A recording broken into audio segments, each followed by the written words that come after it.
नमस्कार। कृण्वन्तु विश्वमार्यम अर्थात हम पूरे विश्व को श्रेष्ठ बनाएं, हम पूरे विश्व में श्रेष्ठ विचारों का, मानवीय आदर्शों का संचार करें। जैसे आदर्श का सूत्र देने वाले महर्षि दयानंद जी की 200वीं जन्म जयंती का महत्व और प्रेरणा, इस बात पर हम चर्चा करेंगे अपने इस खास कार्यक्रम में। साथ ही ये भी बताएंगे कि कैसे ये ऐतिहासिक और भविष्य के इतिहास को निर्मित करने का अवसर भी है, पूरे विश्व के लिए, मानवता के भविष्य के लिए प्रेरणा का पल है, इसे भी समझेंगे। लेकिन उससे पहले आपको बता दें कि प्रधानमंत्री नरेंद्र मोदी ने दिल्ली के इंदिरा गांधी स्टेडियम में महर्षि दयानंद सरस्वती जी की 200वीं जयंती के उपलक्ष्य में समारोह का शुभारंभ किया।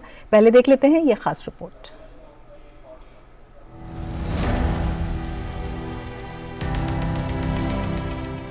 महर्षि दयानंद जी ने आगे आकर वेदों के बोध को समाज जीवन में पुनर्जीवित किया। उन्होंने समाज को दिशा दी। अपने तर्कों से ये सिद्ध किया कि खामी भारत के धर्म और परंपराओं में नहीं है, खामी है कि हम उनके वास्तविक स्वरूप को भूल गए हैं। वेदों की ओर लौटो का नारा देने वाले महर्षि दयानंद सरस्वती की 200वीं जयंती के उपलक्ष्य में साल भर चलने वाले समारोह का प्रधानमंत्री नरेंद्र मोदी ने शुभारंभ किया।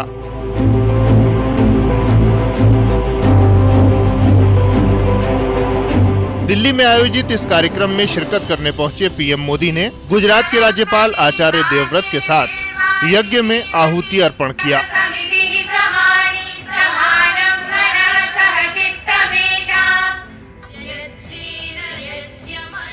शुभारंभ समारोह में गुरुकुल की 31 छात्राओं ने वैदिक मंत्रोच्चारण में हिस्सा लिया।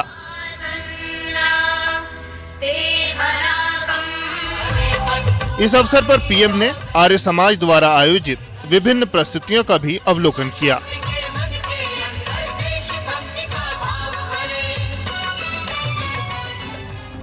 पीएम मोदी ने शुभारंभ समारोह को संबोधित करते हुए कहा कि महर्षि दयानंद सरस्वती ने वेदों के बोध से लोगों को अवगत कराया और समाज को नई दिशा दी। महर्षि दयानंद सरस्वती ने सामाजिक भेदभाव और छुआछूत के खिलाफ अभियान चलाया।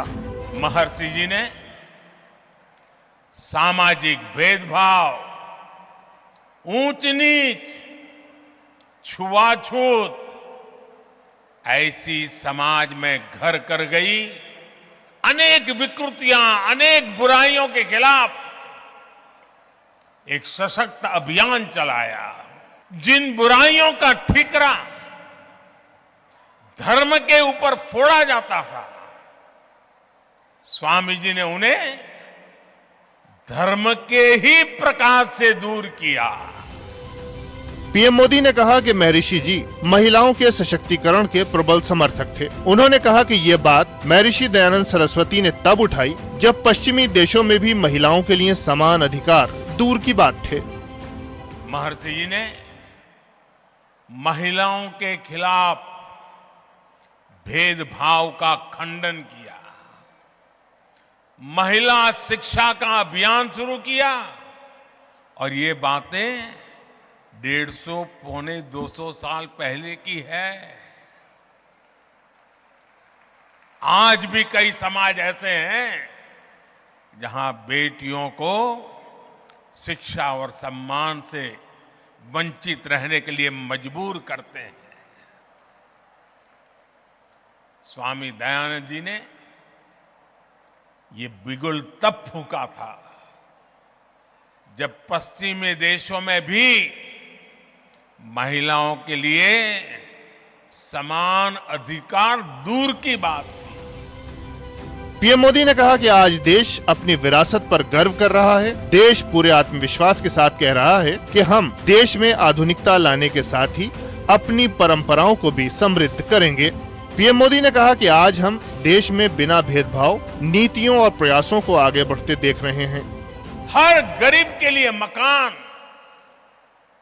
उसका सम्मान, हर व्यक्ति के लिए चिकित्सा, बेहतर सुविधा, सबके लिए पोषण, सबके लिए अवसर, सबका साथ, सबका विकास, सबका विश्वास, और सबका प्रयास,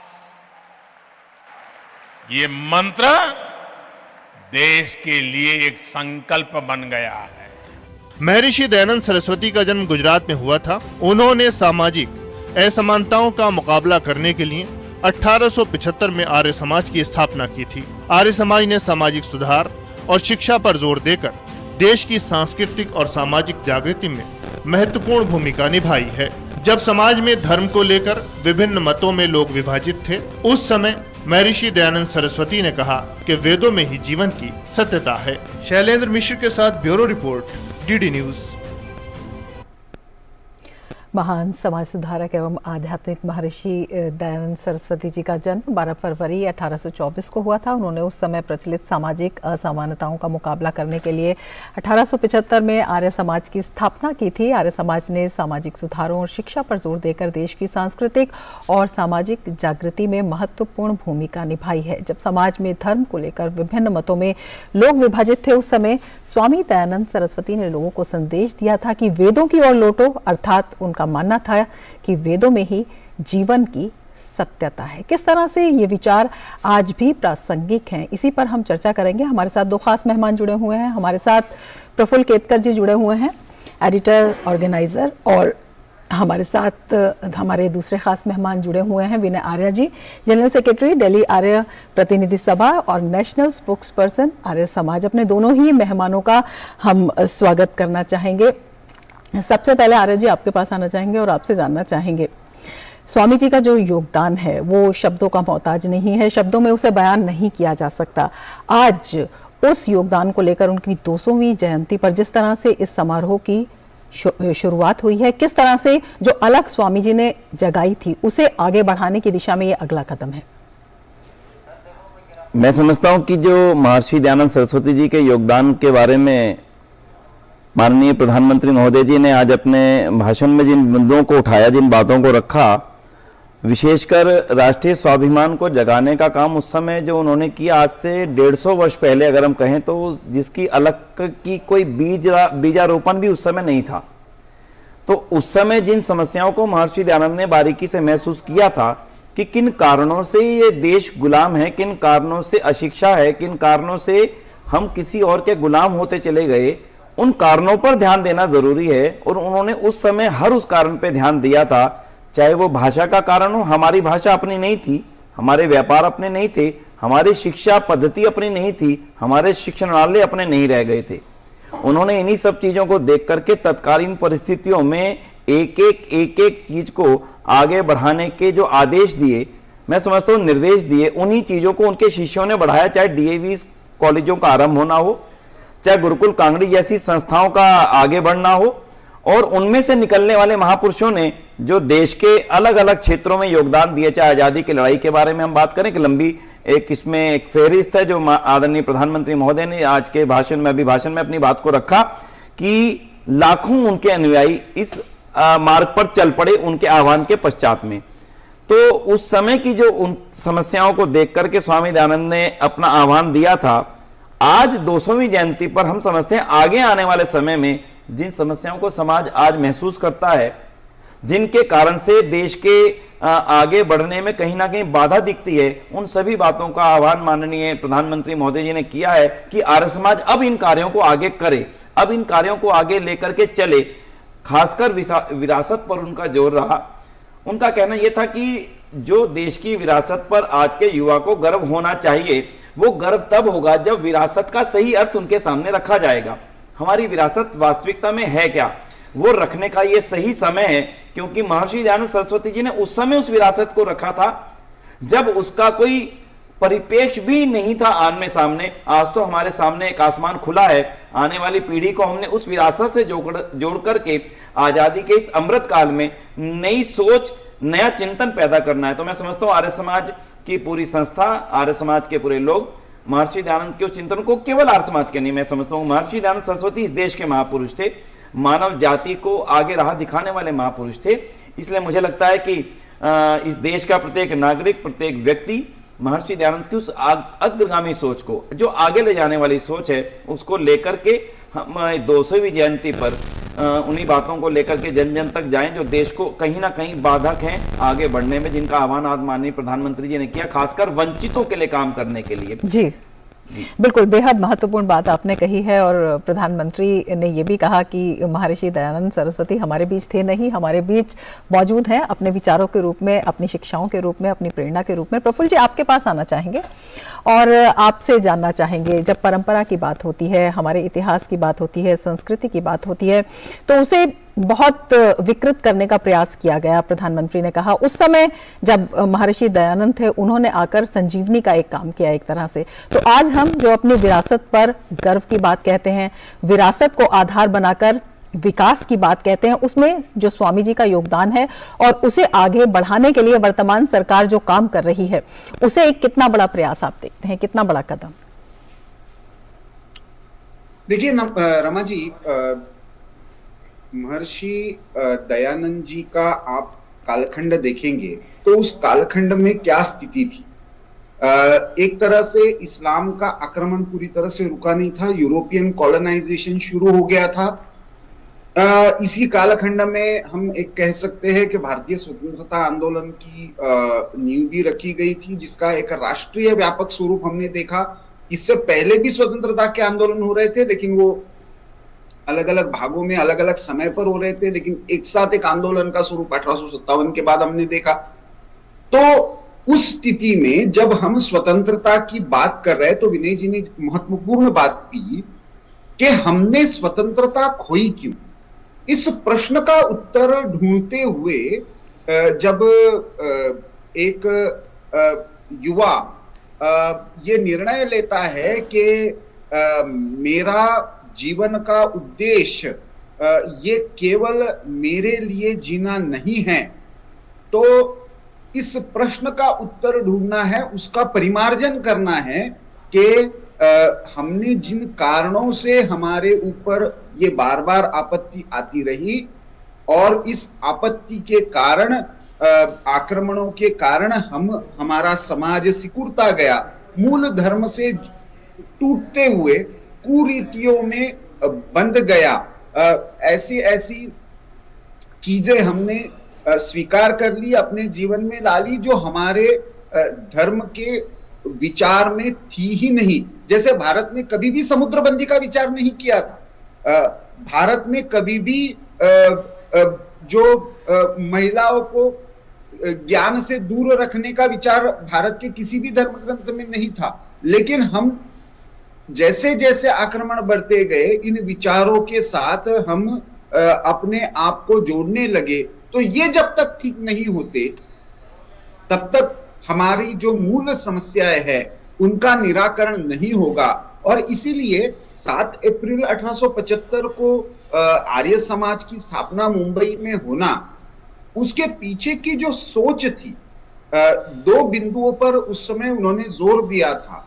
पहली बात के वेदों की ओर चलो, दूसरी बात कृण्वन्तो विश्वम आर्यम। तो आर्य समाज की भूमिका रखते हुए उनके मन में कोई एक संगठन केवल खड़ा करना नहीं था, तो संपूर्ण विश्व को आर्य यानी सज्जन, एक सज्जन शक्ति का संचय करना, जो जिनकी ईश्वर की सत्यता पर, उसके मार्ग अलग अलग हो सकते हैं लेकिन उसकी सत्यता पर निश्चित विश्वास हो, उस ढूंढने के लिए, उसके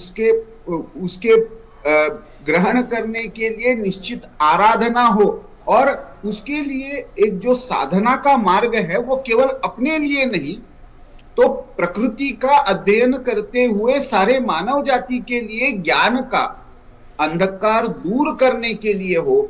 इन विचारों के साथ ये हुआ, और यही कारण था कि हम देखते हैं कि महर्षि दयानंद एक ऐसे व्यक्ति है कि जो एक श्री अरबिंदो से, श्री श्रद्धानंद, स्वामी श्रद्धानंद से लेकर जो क्रांतिकारी विचारों के लोग थे, राम प्रसाद बिस्मिल थे, मदन लाल धिंगरा थे, भाई परमानंद थे, लाला हरदयाल थे, भगत सिंह थे, वहां से लेकर महादेव गोविंद रानड़े जैसे व्यक्ति, लाला लजपत राय जैसे व्यक्ति, महात्मा हंसराज जैसे व्यक्ति, इन तक भी प्रभाव। तो एक तरफ जो जिन्होंने संवैधानिक स्वतंत्रता आंदोलन लड़ा और दूसरी तरफ जिन्होंने क्रांतिकारी स्वतंत्रता आंदोलन लड़ा, इन सारे विचारों पर हमको महर्षि दयानंद के विचारों का प्रभाव दिखता है। उसके पीछे का कारण यह है कि भारत की मूलभूत सामाजिक समस्या का और जो वैचारिक सांस्कृतिक गुलामी का एक दौर चला, उससे समाज को निकालने का काम अपने विचारों के और अपने संस्थागत और संगठनात्मक कार्य के माध्यम से महर्षि दयानंद जी ने किया। विनय आर्य जी, हम आपके पास आना चाहेंगे और आपसे जानना चाहेंगे, प्रधानमंत्री मोदी ने आज इस बात का भी उल्लेख किया कि जिस तरह से अगर हम विश्व भर की बात करते हैं तो उसमें धर्म को किसी अलग रूप में देखा जाता है, उपासना पद्धति के रूप में देखा जाता है या अन्य रीति व्यवहार के रूप में देखा जाता है। लेकिन जब हम भारत की बात करते हैं, हमारी पुरातन संस्कृति की बात करते हैं, तो हमारे यहाँ जो धर्म का विषय है वो बेहद विस्तृत है, वो एक पूरी पद्धति है। और उसी में जब महर्षि दयानंद सरस्वती ने कहा वेदों की ओर लौटो, और उनकी जो दूरदृष्टि थी, उन्होंने ये भी कहा कि आज विश्व जो विभिन्न समस्याओं में घिरा हुआ है उसका समाधान भी उसके अंदर दिखाई देता है। किस तरह से आप इसे बताना चाहेंगे? मैं समझता हूं कि जो वेदों की ओर लौटो का नारा था महर्षि दयानंद सरस्वती जी का, उसकी एक बहुत गहराई है। महर्षि दयानंद सरस्वती जी इस बात को बारीकी से समझ चुके थे कि इस देश का गौरव वो वेद ही थे जिनके कारण से इसको विश्वगुरु माना जाता था। आहिस्ता आहिस्ता उस वेदों पर कहीं ना कहीं कुछ चूक हुई, जिनके कारण से कुछ गलत अर्थों का प्रचलन हो गया या कर दिया गया। उन गलत अर्थों को समझ करके वेदों को एक तरफ रखने का जो क्रम चला, उनके कारण से जो ज्ञान था, मूल था यहाँ का, वो समाप्त होता चला गया। जब ज्ञान समाप्त हो जाता है तो अज्ञान अपने आप बढ़ जाता है। महर्षि दयानंद ने उस बात को स्वामी विरजानंद जी महाराज से जब वेद का पढ़ने का क्रम किया तो इस बात को गहराई से समझ लिया था कि वेदों की ओर लौटने से ही इस भारत के अंदर पुनः वो ज्ञान और विज्ञान का क्रम आएगा, जिनके कारण से इस देश में पूरे देश की दुनिया के लोग सीखने के लिए आया करते थे। हर विज्ञान, हर ज्ञान, चाहे वो किसी भी क्षेत्र का हो, चाहे वो आप मेडिकल साइंस हो, चाहे वो ज्योमेट्री हो, और चाहे वो किसी भी विभाग का आप कह लें, अर्थमेटिक कह लें, चाहे वो कोई भी विभाग आप कहें, हर विभाग के विषय में वेद के अंदर उसका मूल तत्व विद्यमान है। महर्षि दयानंद सरस्वती ने एक एक करके एक एक बिंदु को समाज के सामने रखना आरंभ किया, और जैसे जैसे बिंदु लोगों के सामने आए, एक नया विजन, नया एक ऐसी जागृति आनी आरंभ हुई कि हम तो इसको सोचते नहीं थे। एक उदाहरण के लिए मैं एक बात बताना चाहूंगा इस संबंध में। महर्षि दयानंद सरस्वती जी ने भाषा को लिया, भाषा एक होनी चाहिए देश की, तभी जुड़ाव होगा बंगाल से लेकर के केरल का। जी, हालांकि स्थानीय भाषाएं चलें, लेकिन कोई एक कनेक्टिंग भाषा जरूरी थी। उस समय इसका अभाव था। महर्षि दयानंद ने हिंदी को सबसे पहले आगे रखा। स्वयं गुजराती होते हुए भी उन्होंने महसूस किया हिंदी में बात जाएगी तो देश जुड़ेगा। उसका परिणाम देश को मिला। महर्षि ने महसूस किया कि हमारे देश में महिलाओं को ना पढ़ने देना अपने आप में बहुत बड़ी चूक हुई है, कहीं ना कहीं किसी भी कारण से हुई। उसको उन्होंने तत्काल एक आंदोलन का रूप लेते हुए आरंभ कर दिया कि महिला की शिक्षा इस समाज के लिए सबसे ज्यादा आवश्यक है। उसका परिणाम देश को मिला, और वो आज जो महिलाएं की एक देश में भागीदारी है, प्रगति में भागीदारी है, माननीय प्रधानमंत्री ने यहाँ उल्लेख भी किया आज प्रधानमंत्री महोदय जी ने कि आज महिलाओं की इस भागीदारी के पीछे एक बहुत बड़ा विचार महर्षि दयानंद सरस्वती जी का था। उन्होंने आर्य समाज के संगठन को बनाते समय ये बहुत बड़ी क्रांति का कदम था। जब यूरोप में भी वोट का अधिकार नहीं था महिला को, उस समय आर्य समाज के संगठन में महिला को पुरुष के समान वोट देने का अधिकार हुआ, ताकि आर्य समाज का एक लोकतांत्रिक संगठन पनप सके, बढ़ सके। ये एक क्रांतिकारी कदम चाहे आज ना दिखे, लेकिन उस समय अगर 150 वर्ष पहले जब सरकारों में भी वोट का अधिकार नहीं था, तब आर्य समाज जैसी संस्था में महिला को समान अधिकार देने की परंपरा का एक उद्घाटन करना, मैं समझता हूं महर्षि दयानंद की बहुत बड़ी देन थी। जहां तक बात कही धर्म की, जी, धर्म शब्द की बारे में महर्षि दयानंद का स्पष्ट अर्थ था, धर्म माने कर्तव्य। जो जिसका कर्तव्य है वो ही उसका धर्म है, और भारतीय परिप्रेक्ष्य में इसको आसानी से समझा जा सकता है। बिल्कुल, हमारे राजनेताओं का धर्म इस देश को आगे बढ़ाना है, तो वही उनका कर्तव्य है, यानी जो कर्तव्य। बिल्कुल, कर्तव्य की बात की, कर्तव्य पथ की उन्होंने बात की। प्रफुल्ल जी, आपके पास आना चाहेंगे। और प्रधानमंत्री ने आज कहा, बहुत महत्वपूर्ण बात उन्होंने कही कि कर्तव्य पथ की जब हम बात करते हैं तो लोग आज भी मुझे डांटते हैं, लेकिन जिस तरह से उस समय जब इस तरह की सोच विश्व के अन्य देशों में नहीं, तब महिला समानता की बात करना, छुआछूत के खिलाफ एक आंदोलन चलाना और मानव मात्र के उत्थान की बात करना, ये कितना कठिन रहा और किस तरह का संदेश है जिसकी प्रधानमंत्री आज बात करते हैं कि विरासत के साथ विकास संभव है और उसके साथ विकास और तेजी से हो सकता है।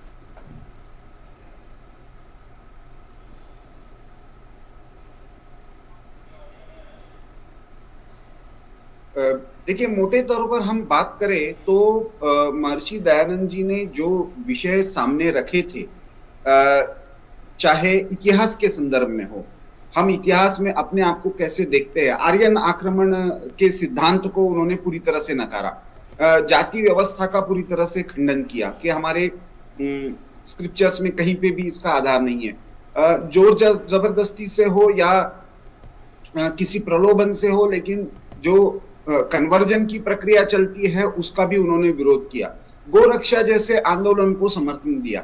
आज हम देखते हैं कि डिस्कोर्स इतना बदल गया है कि बेटी बचाओ बेटी पढ़ाओ आंदोलन शुरू हुआ तो शुरू में उसका मजाक उड़ाया गया, लेकिन हम उसका परिणाम देखते हैं आज हरियाणा जैसे स्टेट में किस तरह से बड़ा परिवर्तन आया है। हमारे इतिहास को देखने की दृष्टि पूरी तरह से बदल गई है। जैसे हमने पूरे काशी विश्वनाथ कॉरिडोर का डिस्कोर्स देखा, हमने महाकाल कॉरिडोर का डिस्कोर्स देखा। आज बहुत सारे जो सरकारी काम है, उपक्रम है, उसमें जिस तरीके से सहभागिता, पार्टिसिपेशन के नए नए मापदंड आ गए हैं और जिसके कारण चाहे जाति के हो चाहे भाषा के हो, बंधन तोड़कर लोगों को सहभागिता का अवसर मिल रहा है, ये भी उसका लक्षण है। चौथी बात यदि हम देखते हैं कि किस तरीके से विनय जी ने बात की हिंदी की, लेकिन उसके साथ साथ संस्कृत पर बहुत ज्यादा दयानंद जी का जोर था और उन्होंने ज्ञान की भाषा के रूप में संस्कृत रहेगी इसका भी एक आग्रह किया था। आज हम देखते हैं कि भारतीय भाषाओं को, संस्कृत को किस तरीके से नई शिक्षा नीति के द्वारा बढ़ावा मिल रहा है और ये सब करते हुए हम विकास की अवधारणा में केवल पश्चिम का एक ब्लाइंड इमिटेशन के रूप में विकास नहीं देख रहे हैं, तो हम अपने धर्म की जो मूल संकल्पना थी जी, हमारी जो संस्कृति है आधार पर धारणा करता उसी से विकास की प्रक्रिया को आगे बढ़ाने का काम भी सरकार कर रही है। हमारे साथ दो खास मेहमान बने हुए हैं जिन्होंने बेहद महत्वपूर्ण रूप से प्रकाश डाला कि किस तरह से महर्षि दयानंद सरस्वती की शिक्षाएं, उनके मूल्य आज भी प्रासंगिक हैं और किस तरह से उन पर सरकार आगे चल रही है, चाहे वो हमारी जो परंपरा है, संस्कृति है, उसको आगे बढ़ाने की बात हो, हमारे विरासत की, चाहे हमारी भाषा हो उसकी बात हो, या फिर हम बात करते हैं योग की, अन्नश्री की और तमाम जो कदम सरकार के द्वारा उठाए जा रहे हैं परंपरा विरासत के साथ विकास की गति को आगे बढ़ाने के लिए। आर्या जी आपका और प्रफुल्ल केतकर जी आपका बहुत बहुत शुक्रिया। समय हमारे पास कम है, विषय ये बहुत विस्तृत है, लेकिन फिलहाल इस जानकारी के लिए जो आपने दी है बहुत बहुत शुक्रिया।